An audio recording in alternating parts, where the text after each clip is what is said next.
Hey Cancerians, how y'all doing? Welcome.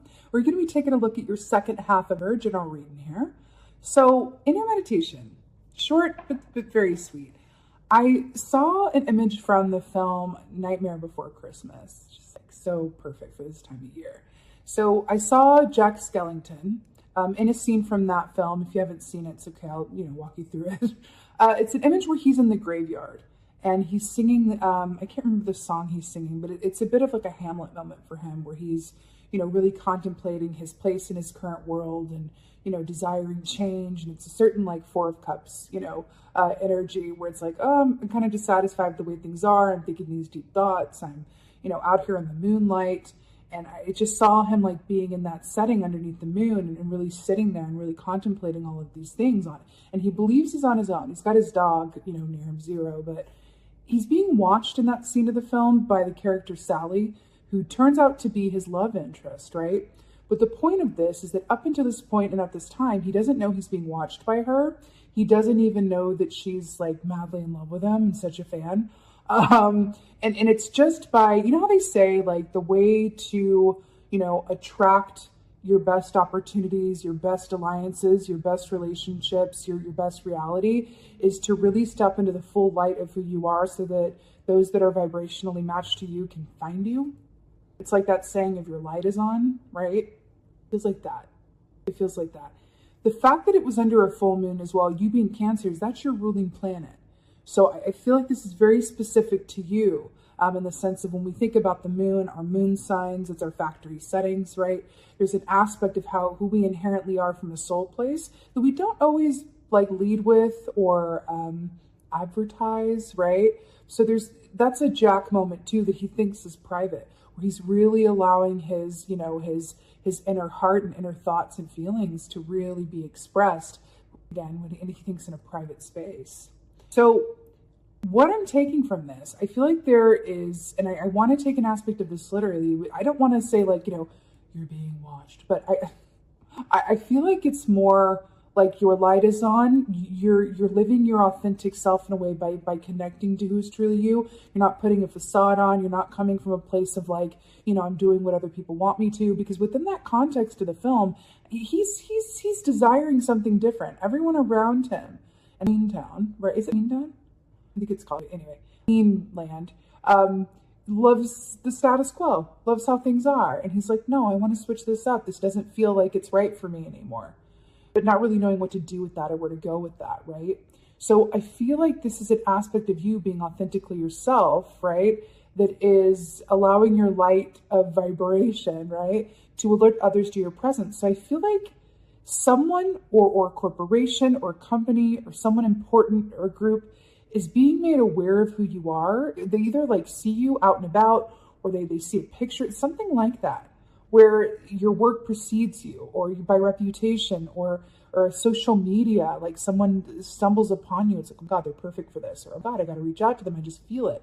Something like that, where your inner vulnerability, right, is able to be seen by others, and it's tied to the authenticity of who you are. So it's drawing people or opportunity towards you. It's really, really fascinating. It's like the moon also represents receptivity, right? And being in a place where things come to you. And I feel like that's what we're looking at here. Where it's like you are really in a beautifully receptive place. It feels like you're really in alignment, Cancers. It feels really good. It feels like the only thing that could happen is for you to receive and be the recipient of, this opportunity, goodwill, attention, reaching out. It feels really, really, really, really positive. So, and it comes as a result of you having the bravery and the courage to be exactly where you are from a place of authentic truth and not trying to be somebody you're not.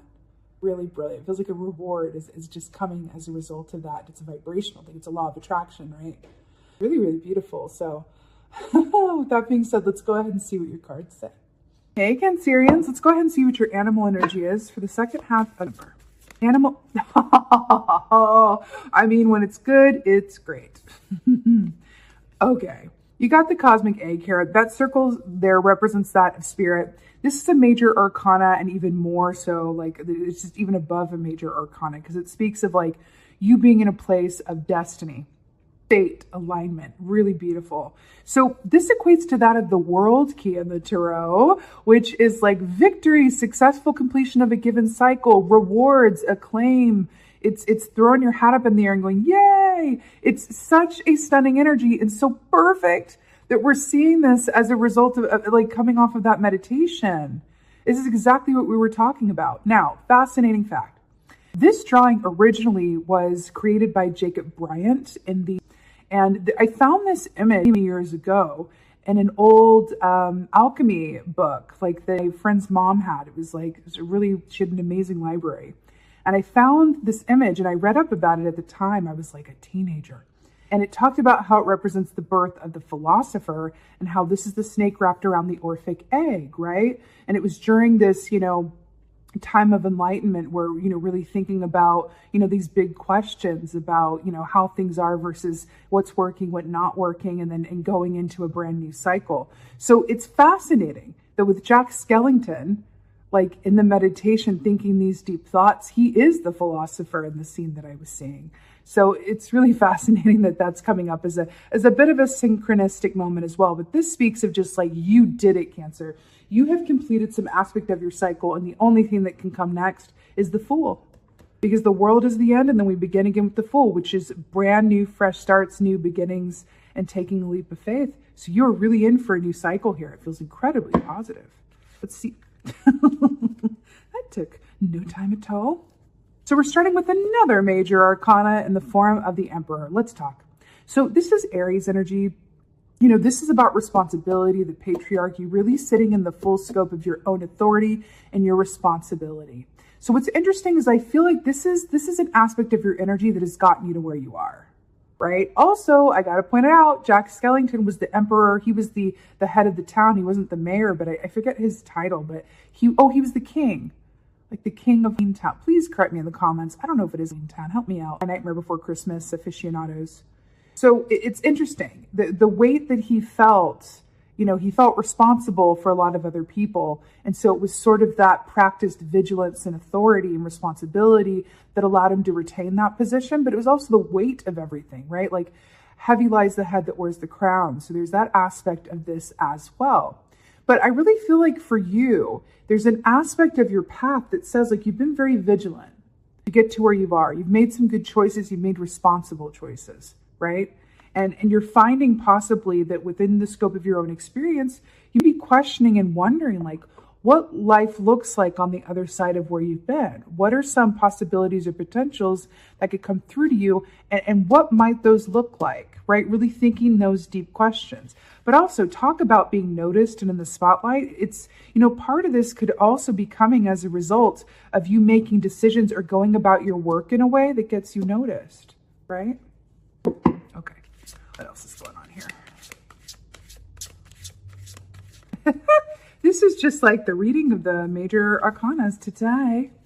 Death.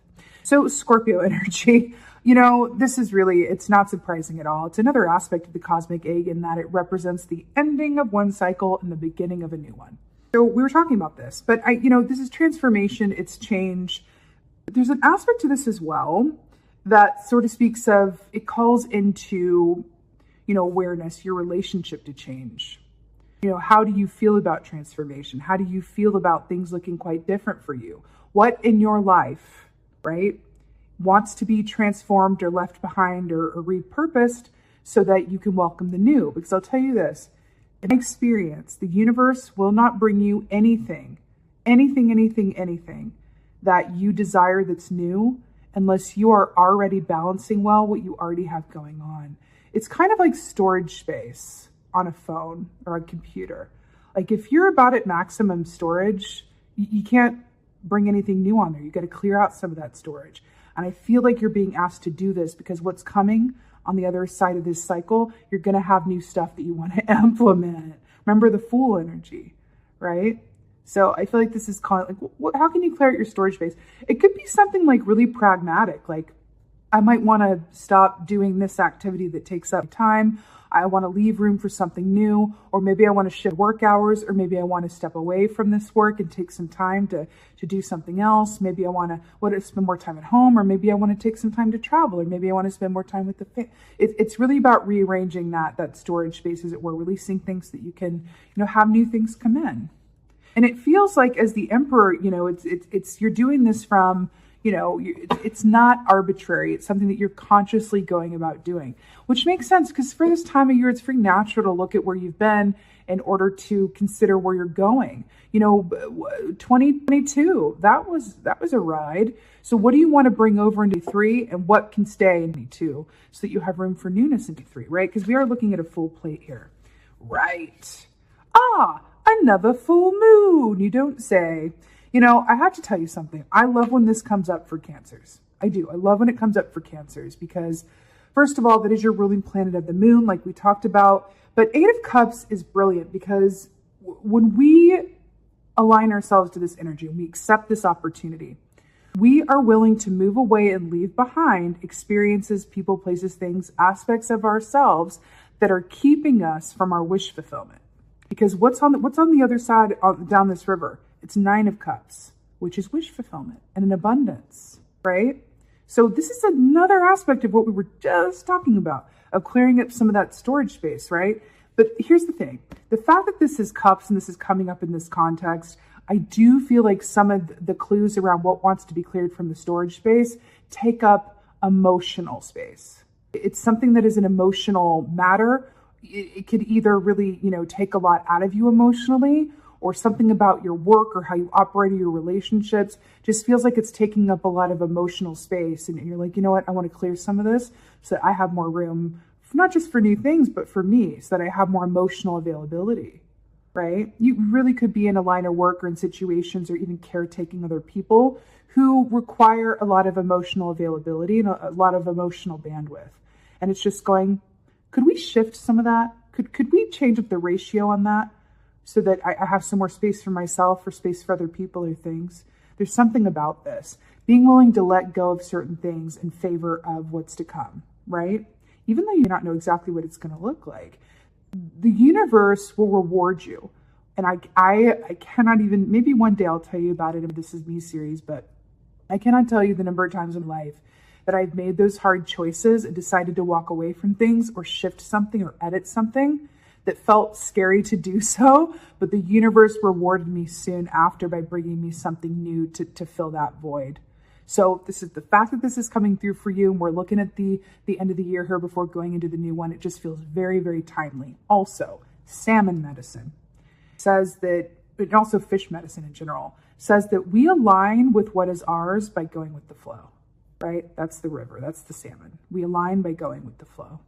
It's This is stunning. I also want to say that this is the only minor arcana you have. Now, when a minor arcana comes up, that means that, you have choice. You always have choice. But majors, it's destined, fated events, it's soul marker moments, it's karmic contracts, all of that, right? So you can control how you respond to these things. But minors, if you don't like it, you can shift this. So this is really up to you. I do feel like for a group of you guys, it's possible that this can come up in reverse, and that's okay, which means it might take you some time that extends beyond this 2-week period. Hello.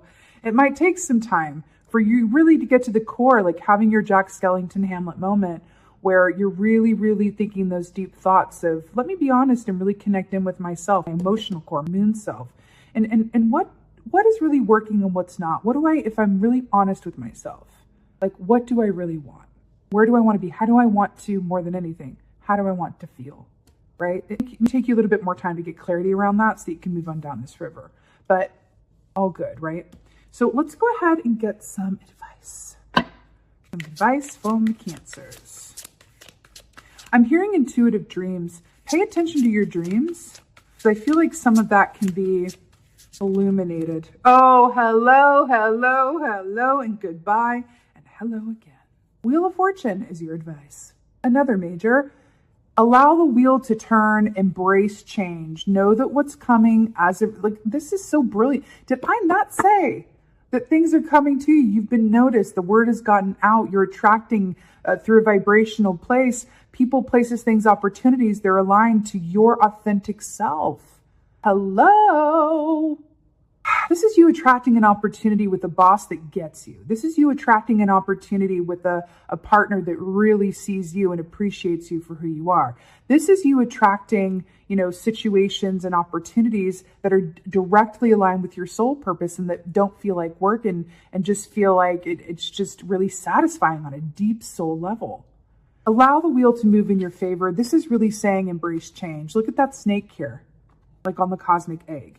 Embrace change, death key, allow for transformation, and understand that by doing so, you're not only, partaking in the natural cycles of life in your human experience, but you are refusing to be in stagnant, murky waters and choosing to move on down this river and going, I understand that change is not just, a constant of life, but change allows me to have freedom and choice and opportunity. I feel like you're being asked to consider your relationship to change because these are all fixed signs here, right? What with the world key, fixed signs are represented. So I feel like there's an aspect of this that's asking you to really look at, what is your relationship to change, any fear around it, and really consider that because there's a lot of change that wants to come your way, but you're being asked to really do a deep dive like a water sign only can and really consider, is there any fear coming up around that? Are you having trouble choosing what to clear out of your storage space? Because this wheel wants to turn in your favor, but it can't move until you've cleared out some of the things that have no place in where you want to go in the next year or years, right? Allow the wheel to turn in your favor. Let's get an oracle. Well, hello. The Lady of the Mirror, reflection, non-judgment. Hello. Reflective waters, moonlight, 4 + 4 is 8. 8 of Cups. 8 is the number of financial abundance.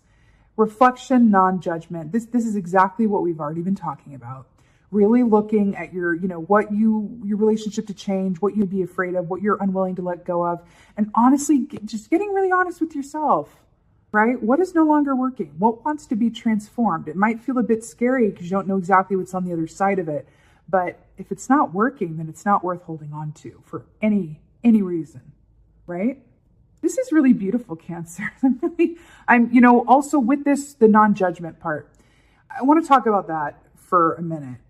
When we embrace these questions and self-reflection from a place of curiosity, we open ourselves up to all information. But when we're coming from a place of judgment, we can only get a small piece of the, pie, a small skewed piece, because judgment is a restrictor and it's not going to allow that wheel to turn. But you approach this feeling and this work in this time with a place of curiosity. Oh boy, that's going to allow you to see everything, every single aspect of the picture within yourself. This can come up when you're thinking about what's not working anymore. Just to give you an example. Let's say that you've been at a job where you feel really, like you worked hard to get there. You have a relationship with your coworkers and you feel a sort of guilt about even acknowledging I don't think this is working for me anymore. And fear, because if I leave this job, what am I going to do? But it's not just about realizing this and then cutting it off. It's about realizing it and then setting an intention to attract something else and being ready and open and willing to recognize it as it comes along. And then being willing to make that shift and change. You see what I'm saying? It's setting that intention. It's not being dramatic and just going, okay, snip, snip. It's just about being mindful about it. And first being aware, because awareness has to come first. That awareness is what's going to move that wheel. So you guys as Cancers, you're very connected to your heart chakra. It's a beautiful thing. But it can also, a shadow aspect of yourselves can feel like a bit caretakery, like a bit over obligated, like maybe you don't want to leave because people need you, or you don't want to transition anything because, but there's a guilt associated with it, right? But that's coming up for you to really look at and be transformed. Really look at the core roots of that, because it's not founded or based in who you actually are and the reality of things. It's how things are reflected to you in the moonlight from your past and maybe even a shadow aspect of self. So again, curiosity and non-judgment will make the reflection clear. Really, really beautiful, Cancers, it really is. So with that being said, I am sending you so many blessings for your second half of November. Thank you so, so much for being here. And yeah, let me know in the comments if this helps and resonates. I love hearing from you guys. Cancerian videos are usually like lowest watched, lowest interacted with videos. So I would ask and encourage you to comment and interact if this is for you, and really help build up the Cancerian community, because that's part of what this channel is about as well, is bringing together like-minded people and within, so that they have a place to converse and share. So along with that, I would say, with this reading being what it is, I would absolutely, ask and encourage you to interact in the comments and really share. And I would so appreciate that. So with that being said, thank you. Thank you so much for being here. And most of all, and as always, thank you for being you, and be well. Until next time.